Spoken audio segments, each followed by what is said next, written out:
Hey, before I start, I should probably warn you, this isn't a clean story. This one is not the kind you tell your parents over dinner. It's messy and a bit complicated. And yeah, some parts might feel like too much.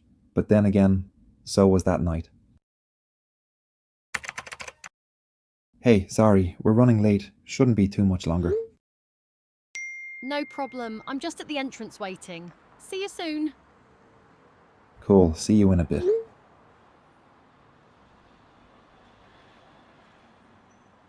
The tux is Valentino. The stage is the Met Gala. And me? I'm standing here trying to remember how to breathe because the only thing in my head is the taste of her mouth and the fact that I've got to walk into a storm of cameras pretending to be composed. First Met Gala in these strange, half-recovered COVID times. The thought of stepping out there into the storm of flashes makes my stomach twist. The Mark Hotel hums around me, the low thrum of the air conditioner, the muted chaos of the city leaking in from below, the half-empty minibar like a silent witness in the corner. Everything about this room feels like the calm before a disaster. This morning, it moved fast, but it felt endless. The city was waking up, but we weren't. We were still lost in our own orbit, slow, sticky sex that stretched into noon, laughter muffled by hotel sheets, hands refusing to let go. And by the time we surfaced, the room was a ruin, rumpled linen, a trail of clothes like breadcrumbs, the faint bite of whiskey on the nightstand catching the sunlight from the floor to ceiling windows. Shadows were long, but our silence was longer. And then her, Phoebe, the Jonathan Anderson dress she's wearing now doesn't just fit, it worships her. Gilded age lines twisted with Keith Haring's bold chaos, crystals catching the light like they have secrets to tell. She moves and the whole room seems to lean toward her, poised, calm, infuriatingly collected, as if the Met Gala is just another Tuesday for her. My chest tightens, not from the suit, not from nerves, but from her. The way she moves like she owns every square inch of air around her, skin glowing under soft hotel light, curves traced in silk and crystals, each breath shaping the room without trying. I've loved her for so long, but moments like this, quiet, fragile seconds before the storm, make it feel brand new. Every glance is a reminder that I'm not just lucky. I'm blessed and terrified and completely undone by her. And it's insane when I think about how it started. Those awkward tweets I fired off just to get her attention. Thirsty little digital prayers, half jokes, half desperation. And somehow she saw them. Somehow she watched normal people. And then that tweet. Finish normal people. And now I'm sad and horny. I laughed for days, grinning like a fool at my phone. That tiny moment feels enormous now, standing here in a tux with her about to walk into the biggest night in fashion. Phoebe swirls a glass of whiskey in her hand like it's part of the performance, takes a slow sip and smirks. Honestly, she says, if we survive this, it'll only be because we start making terrible songs and awful movies. Then they'll never invite us back. I keep stealing little looks, memorizing the way she shifts the tilt of her head, the laugh that slips out like music. Most days, Phoebe's beauty is quiet, almost offhand, just a swipe of lipstick, a shrug toward perfection. But tonight? Tonight she's incandescent. The glam team didn't just do their job, they turned her into something otherworldly. Every detail is deliberate, every movement magnetic, and I can't stop staring, can't stop thinking that maybe one day I'll marry her, that we'll have a home tucked into the green folds of West Cork, Ireland, with salt wind in the windows and a dog asleep by the fire. 2 weeks ago, one evening at Via Carota, the little Italian restaurant tucked away in the West Village, Taylor Swift had joined us for dinner.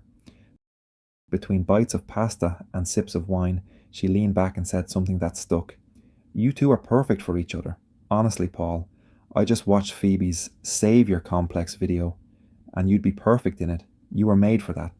Phoebe smirked, a playful glint in her eye, and whispered back, I know that already.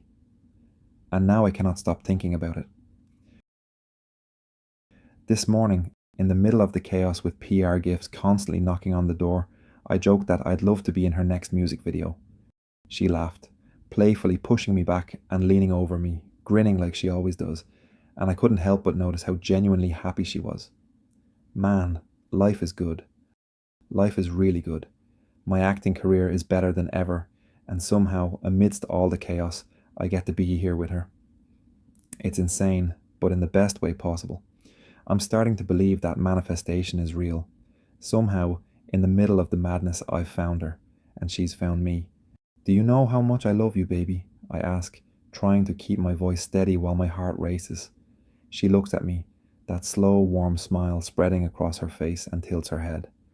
I can feel her eyes on me, sparkling with that familiar mischief that makes my chest tighten even more. A smirk played on her lips as she reached into the drawer and produced a Polaroid camera. We should document this chaos before it eats us alive, she says, her voice half serious, half teasing.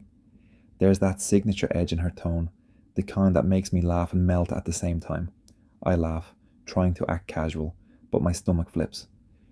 Are you trying to make me look silly? I tease. Oh, please, she says, raising an eyebrow. We start posing in front of the mirror, her giggles filling the room as we attempt awkward angles, make silly faces, and adjust each other's hair. I catch her laughing so freely that I can't help but feel my chest tighten. Every smile, every glance, it's like the world outside this room doesn't exist. Okay, one serious one, she says. I sit on the edge of the sofa while she crouches down, framing us perfectly. Her arm brushes mine and I swear I can feel fireworks. Let's take one on the sofa, I suggest, suddenly feeling bold.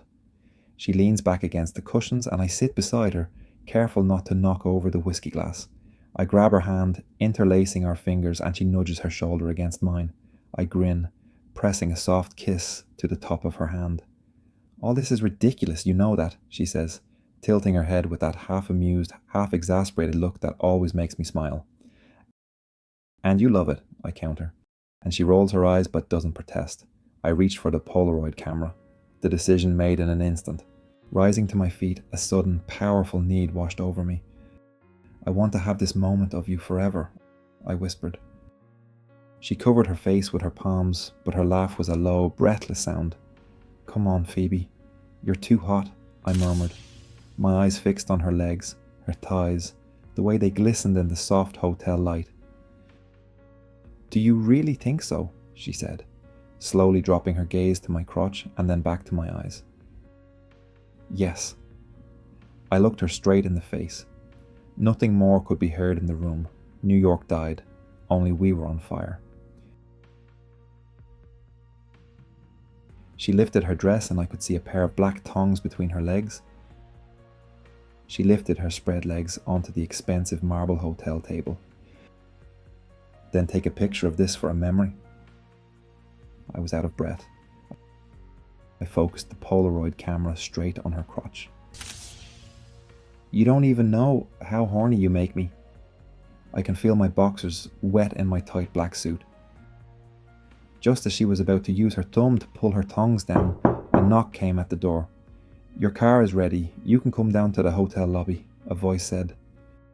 I rolled my eyes and, hoping to get a picture of her naked, put the camera in position, but she had already pulled her dress down and was laughing like crazy. In the elevator mirror, Phoebe was trying to slick back her hair, fixing her lipstick, and smoothing her dress over and over while I was trying to hide a boner. Ooh, come on, man. Since I've been with her, that's become one of the biggest problems in my life. But I'm not going to complain.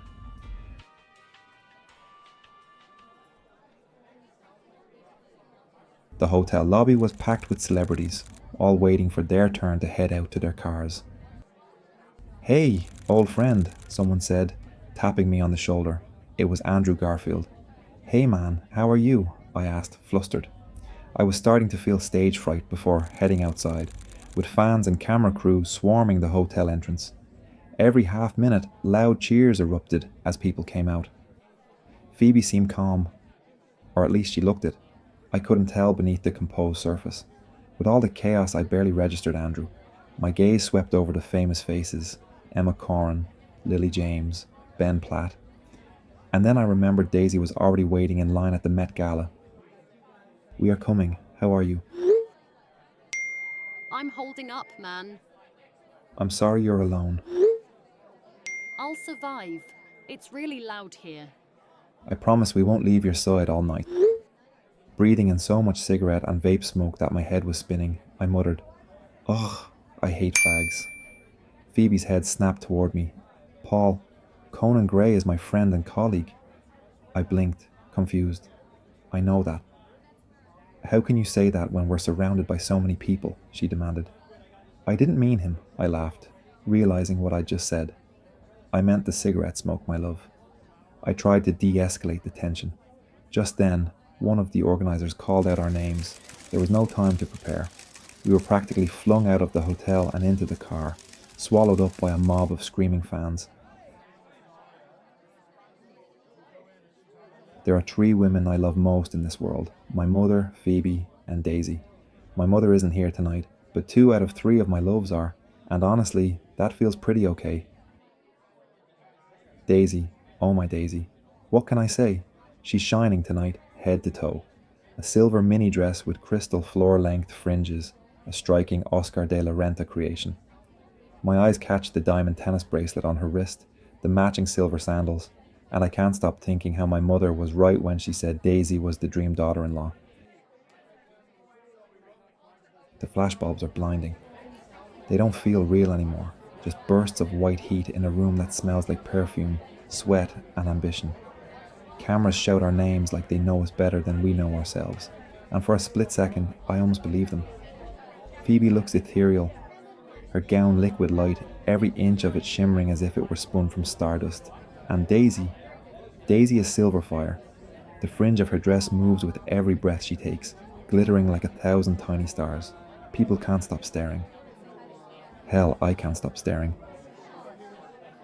There are voices around me, compliments flying like champagne corks, but all I hear is my heartbeat, fast and furious, like it's trying to keep up with the chaos. They tell me to stand between them, smile, look like I belong here. But how do you look like you belong when you're standing with 2 women who own the goddamn universe? The cameras click, and I can feel Phoebe's arm sliding around my waist, grounding me, while Daisy leans in, her perfume curling around my lungs like smoke. Then someone says, "Ladies now," and something in me fractures. Phoebe steps aside with a wink that says she knows exactly what she's doing, and now it's me, holding the camera in my head, burning this moment into forever. Daisy on the steps, laughing like the chaos is hers to command, silver tassels swinging, owning every single flash. This isn't just glamour, this is war. I'm losing to both of them. The cameras click like a swarm of insects, and I keep smiling, but inside I'm screaming for oxygen, for silence, for anything that isn't this circus. My throat feels dry, parched from fake laughter, and answering questions about fabrics and designers I barely know how to pronounce. God, I can't wait to get a drink. A real drink. Something strong enough to burn a hole in this tux and remind me I'm still human. Whiskey, neat, or vodka, ice cold.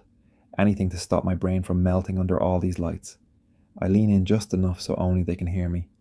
The second we get inside, I'm finding the strongest drink in the building. Phoebe smirks like she's been waiting for me to say it. "Yeah, man." Daisy laughs softly, her voice a whisper over the chaos. 3, and don't you dare run off without us. For a second, that promise feels like salvation.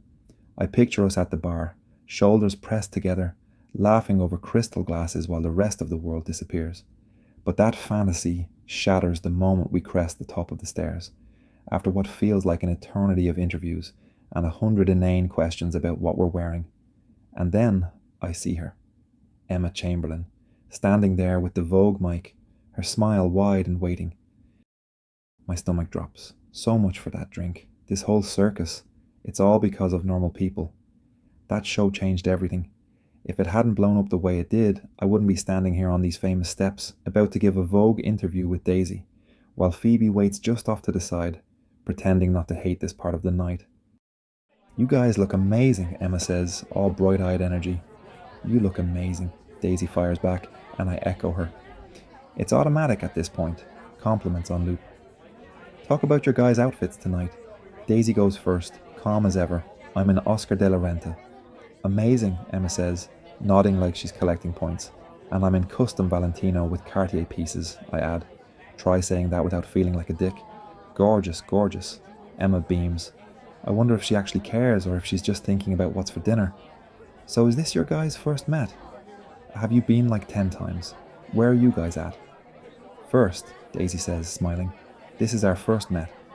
We're Met babies, I add, which makes Daisy laugh. Emma grins. How are you feeling? Daisy answers first. Absolutely terrified. Then I cut in. I'm looking forward to going through those doors and just kind of like screaming, seriously. And honestly, I mean it. You're so close, Emma teases. So close, I echo, grinning like an idiot. I'm just gonna be your final nightmare. And then you guys will get in there and it's like amazing. Her voice is all sugar-coated menace. Daisy and I let out the fakest laugh in Met Gala history. My jaw hurts from smiling. So in order to make this nightmare, I'm gonna ask you a little trivia question. What Met is this? Like what number Met is this? If you get it wrong, it's fine. I didn't know until literally the production team told me. We both pretend to think, eyes to the sky like we're doing long division. Okay, yeah, good, gotcha, I say finally. But okay, I'll give you 3 options. 54 years, 64 years, 74 years.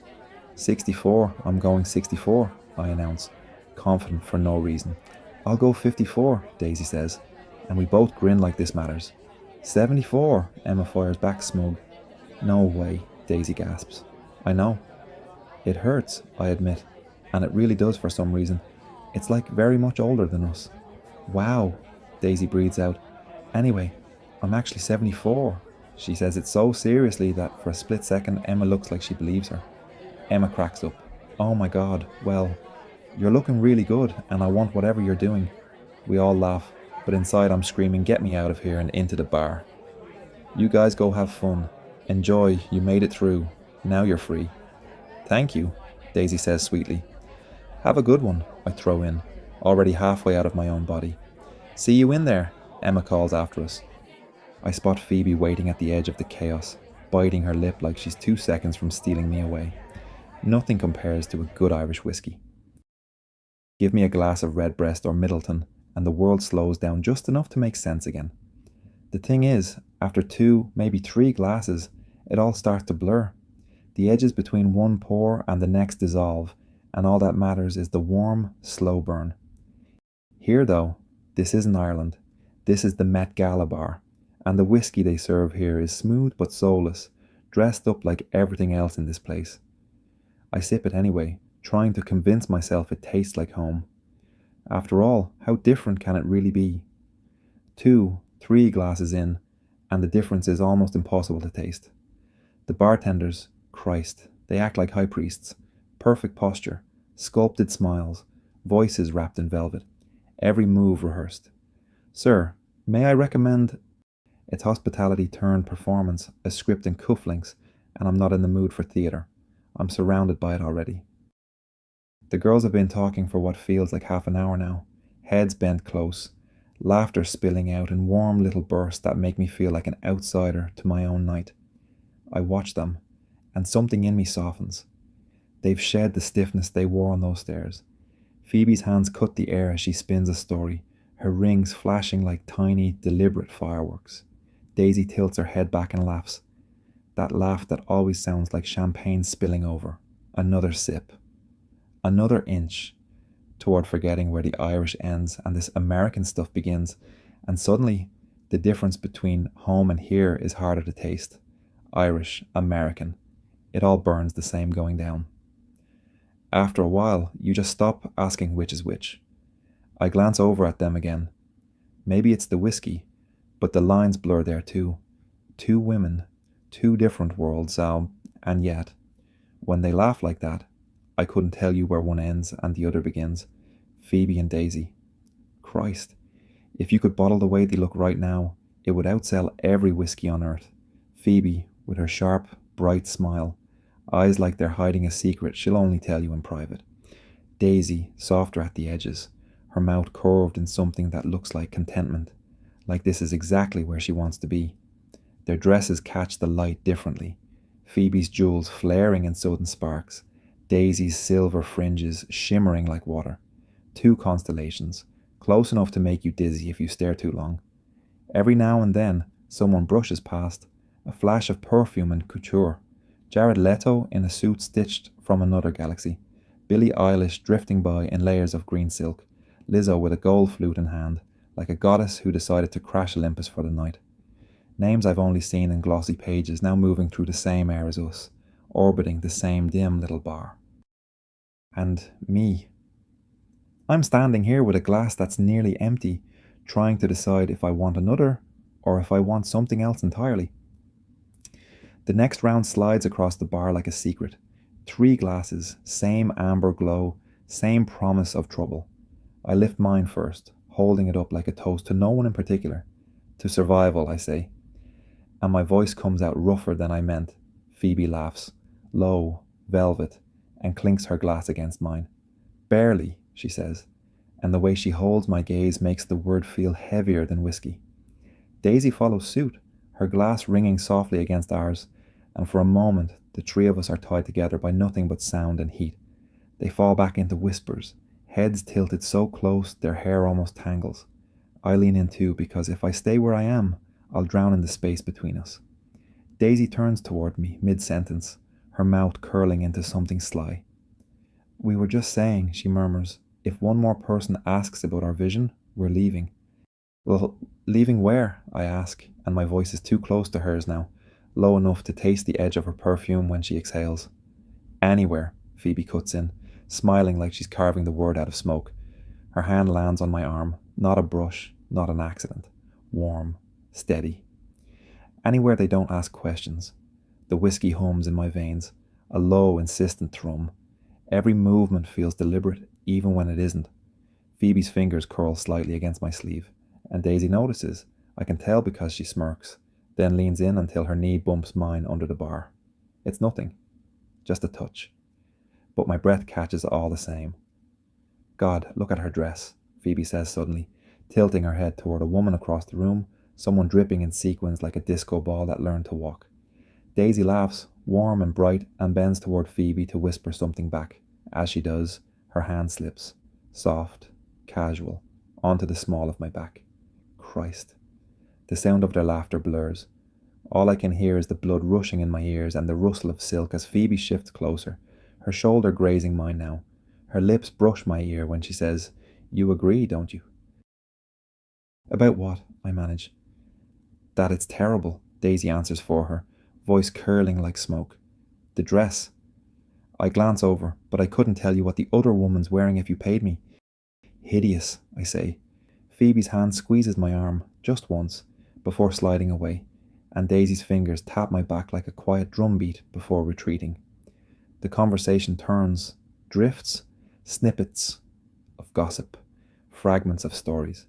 But the touches keep coming, a hand brushing my thigh when Phoebe crosses her legs, Daisy's knuckles grazing mine when she reaches for her glass, warm breaths against my neck when they lean in to whisper something wicked about someone walking past.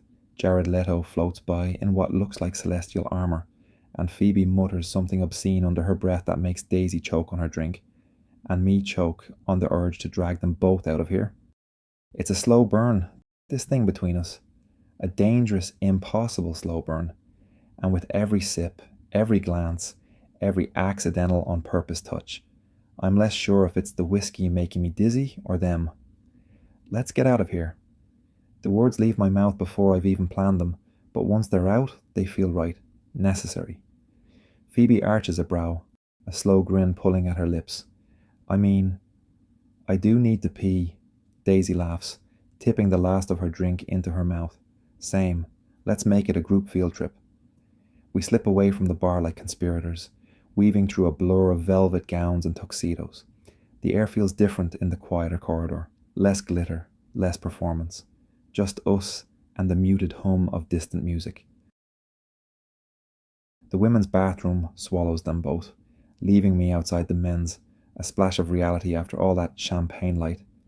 Inside, it smells like expensive soap and marble floors, polished to the point of smugness. I walk to the row of urinals, unzip, and let the whiskey drain out of me in a slow, almost meditative stream. Horny. Christ. There it is. No point pretending otherwise. It hums low in my blood. This restless hunger that even the whiskey can't dull. Not when they're out there. 2 storms I can't outrun. Someone steps up to the urinal beside me. Tall, broad shoulders, hair slicked back like an old movie star. I know that face. I've seen it on a billboard or a streaming ad. An actor. A singer. Hell if I can pin it down. Either he's forgettable or I'm too far gone. Maybe both. I almost laugh at the thought. Pissing next to some Hollywood god and not giving a single shit. Zip up, wash my hands, stare at myself in the mirror for a beat. My reflection looks amused, a little drunk, like someone who's in on a joke no one else knows. This is my life now. Galas, bathrooms, famous strangers taking a leak beside me. I step back into the hall to wait, leaning against the wall, watching the world go by in glittering fragments. I can hear their laughter through the door, muffled but close, and it does something to me, something sharp and sweet and dangerous. The girls emerge from the bathroom laughing, their arms brushing, heads tipped close like they've shared some delicious secret. We start back toward the bar, but Phoebe slows when she notices two waiters disappearing into a narrow hallway. She tilts her head, eyes glinting with mischief. "Hey," she calls softly. One of them turns, a polite smile freezing on his face like he's been caught mid-crime. "Where can we get some air?" Her tone is velvet, casual but edged with command. The waiter hesitates, probably running through 100 Met Gala rules in his head, then leans closer and gestures toward a heavy grey door at the end of the corridor. "Emergency exit only," his voice drops. "Through there, but if anyone asks..." Phoebe flashes that slow, dangerous smile. "They won't." The door groans when we push it open, and suddenly the sound changes. No pounding bass, no endless chatter, no cameras, just the quiet rush of night air. The city sprawls below, glittering like a spilled jewelry box, and the faint hum of traffic rises from somewhere impossibly far away. And then I see them. Two figures leaning against the railing, smoke curling in the glow of security lights. Olivia Rodrigo, holding a cigarette, turns with an easy smile, and next to her, Bad Bunny just nods like he's part of the night itself.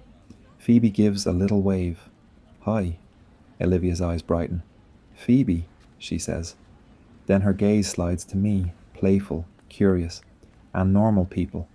God, I love that show. You ruined men for me. I laugh, awkward, flattered, a little drunk. "Sorry about that," I manage. She grins wider. "Don't be." Bad Bunny says something low in Spanish I can't catch, but sounds approving. Then they vanish back inside, leaving behind curls of smoke and the ghost of expensive perfume. For a beat, it's just us and the skyline. Cool air on my skin, the thrum of my pulse louder than the city below. Phoebe sets her clutch on the railing, digs through lipstick and hotel keys until she pulls out a perfectly rolled joint, pinched between two red-tipped fingers like an invitation to sin. "Emergency fresh air," she murmurs, flicking a lighter. The flame dances, catches, and the tip glows ember red. She takes a slow drag, lips closing around the paper, cheeks hollowing just slightly before she exhales a curl of smoke that rises like silk into the night. Daisy grins and leans in, accepting the joint when Phoebe offers it. Their fingers touch, barely, but long enough to make something inside me tighten. Daisy inhales, her eyes fluttering shut, lips soft and parted like a promise. And then it's in my hand, warm from them, their perfume clinging to the paper. I hesitate just for a second, then pull a slow drag. Sweet smoke fills my lungs, heavy and soft, and for a moment everything tilts. The lights, the night, the two of them watching me through half-lidded eyes. Phoebe takes it back, brushing my fingers with hers, and that single touch sends heat crawling up my arm. The air feels thicker now. Or maybe it is me. Phoebe and Daisy start talking about music again. Some new track, something about whether it needs another verse, some producer she's not sure about. I nod like I'm following, but really, I'm only catching pieces. The rest of me is stuck on the way Phoebe runs her hand through her hair when she's thinking, or how Daisy keeps leaning forward, her knee brushing mine like it's nothing. They laugh at something. I miss the joke, but that sound, the way it rolls out of them, it does something to me. I'm just sitting there, letting the smoke burn in my chest, trying to act normal while every nerve feels like it's on fire. Phoebe passes me the joint again. Her fingers touch mine for half a second. Warm, soft, intentional or not, I can't tell. Daisy watches her, then looks at me with this tiny smile like she knows exactly what's going through my head. I should say something. Suggest we head back. Make a move. Anything. But they're deep in their own world, talking about lyrics and bridges like they've got all the time in the world. And me? I'm counting heartbeats and thinking how fast I can get us out of here without sounding like a complete idiot. Phoebe laughs again, tipping her head back so the streetlight catches her face, and Daisy just stares at her for a second too long before turning back to me. That look, Christ. It's enough to make my throat go dry. I take another drag, stare out at the skyline like that's going to calm me down, and think, I can't do this much longer.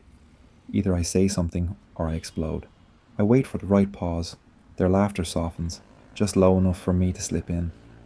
My chest feels tight, like I'm holding a secret too long, and then I just say it. Daisy. My voice comes out slower than I planned. What do you think about heading back to the hotel with Phoebe and me? For half a second, silence. Daisy tilts her head, lips parting like she's about to answer, but Phoebe jumps in, all sparkle and interruption. Hold on before that.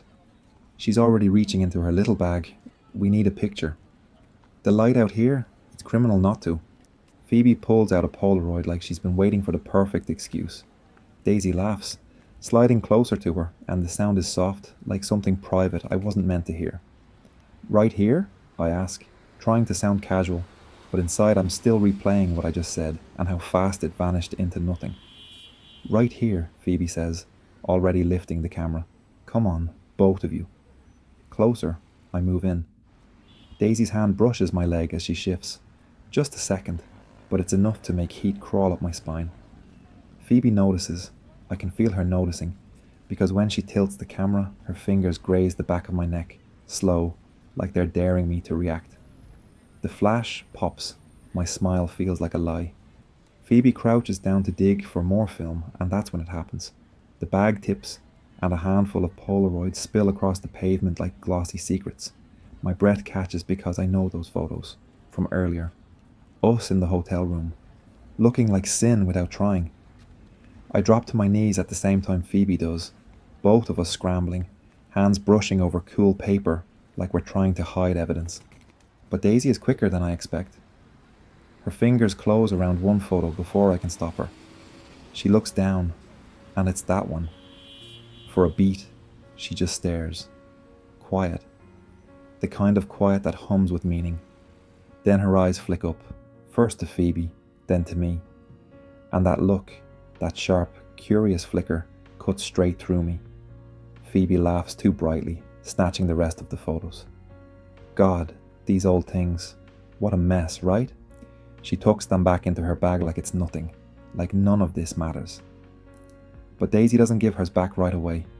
She holds it a second too long, fingertips grazing the edge, and when she finally slips it into Phoebe's hand, her smile is different now. Soft, but laced with something I can't name. Phoebe grins, camera dangling from her wrist, and says lightly, "Okay now, who's buying the next drink?" But Daisy doesn't answer right away. Her eyes flick to me again, long enough to make my throat dry. Her head tilts. This one's interesting. My stomach knots. Phoebe freezes for a second, then laughs. Too casual. Oh, that? Paul was just testing the camera. Testing, huh? Daisy's eyes flick up to mine, holding. You're good at testing. She tucks the photo back in the pile, but not before letting her thumb linger on the image, long enough to make me burn. Paul, she says softly. My name isn't just a name, it's a question, a tease, a challenge. I swallow. Oh, yes? Her lips curve like she knows exactly what she's doing. I want... She trails off, leaving the words open, dangling in the night air. I laugh, trying to play it cool, but it comes out shaky. You want what? Her knee brushes mine, slow, deliberate. The smallest movement, but it hits me like a warning shot. I want, she says again, eyes locked on mine, voice barely above a whisper, to know what happens if we don't go back to the hotel just yet. Phoebe looks up then, catching the tail end of that sentence. She smirks, like she's in on a joke I haven't been told. What are we talking about over here? Nothing, Daisy says, still staring at me like it's everything. And guys, let me be honest with you. I can't decide if I'm drowning or if this is the first real breath I've taken all night. So, I think it's smart to take a break, and I promise you, since you've been listening to me all the way to this point, that I will finish this story tomorrow at the same time, okay? Until then, please subscribe and like this video, and I'll see you soon. Good night, my love.